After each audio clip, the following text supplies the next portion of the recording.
अस्सलाम वालेकुम students.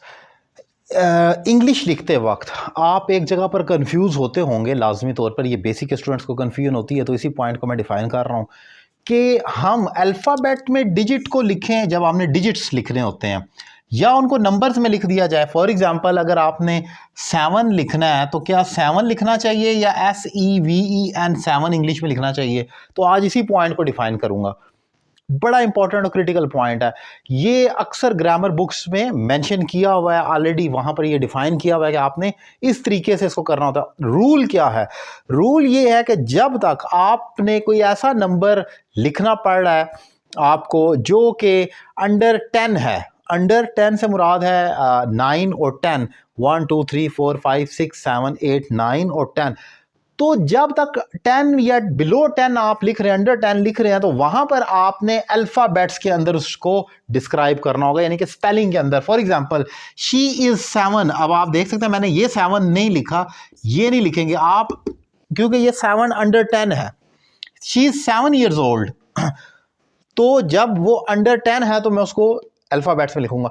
However his नहीं होगा, बल्कि however her brother is 20 years old. अब जब 20 आया तो मैं दोबारा इधर यहां पर अगर ये लिखता हूं तो ये इतना मुनासिब नहीं है।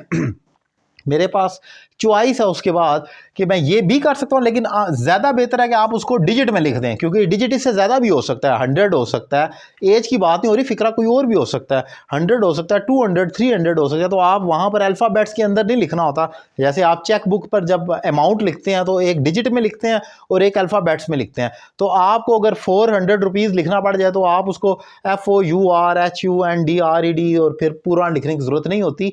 इंग्लिश लिखते वक्त चेक बुक पर तो लिखना होता है ना, वो तो लाजमी है, लेकिन यहाँ पर जब आप पैराग्राफ या कोई ऐसे लिख रहे हैं तो वहां पर आपने 10 के अंदर अल्फाबेट्स और उसके बाद डिजिट करने हैं। तो जैसे यहां पर 20 आया तो मैंने 20 लिख दिया। अब एक और एग्जांपल देखें, I bought this car in 7 lakh. अब अगेन 7 आया तो मैंने 7 को अल्फाबेट में लिखा। मैं ये नहीं लिख रहा कि 7 लाख, ये अच्छा नहीं लगेगा।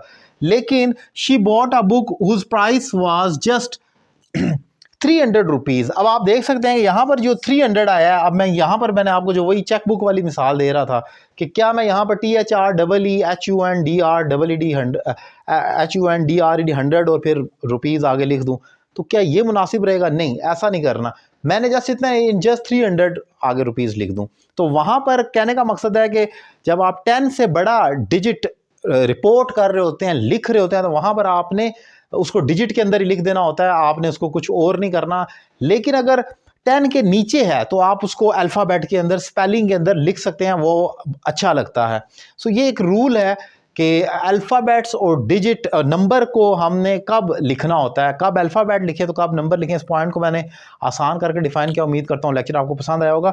अगर आप मुझसे ऑनलाइन इंग्लिश लैंग्वेज कोर्स करना चाह रहे हैं पाकिस्तान में या पाकिस्तान से बाहर किसी भी जगह से, एक रीज़नेबल फ़ी पे करके मुझे ज्वाइन करें और घर बैठे अपनी इंग्लिश में एक ज़बरदस्त इंप्रूवमेंट लेकर आएँ। आपको किसी अकेडमी जाने की ज़रूरत नहीं है, 1-on-1 क्लास लें और अपनी इंग्लिश में एक ज़बरदस्त चार्म लेकर आएँ। Thank you very much.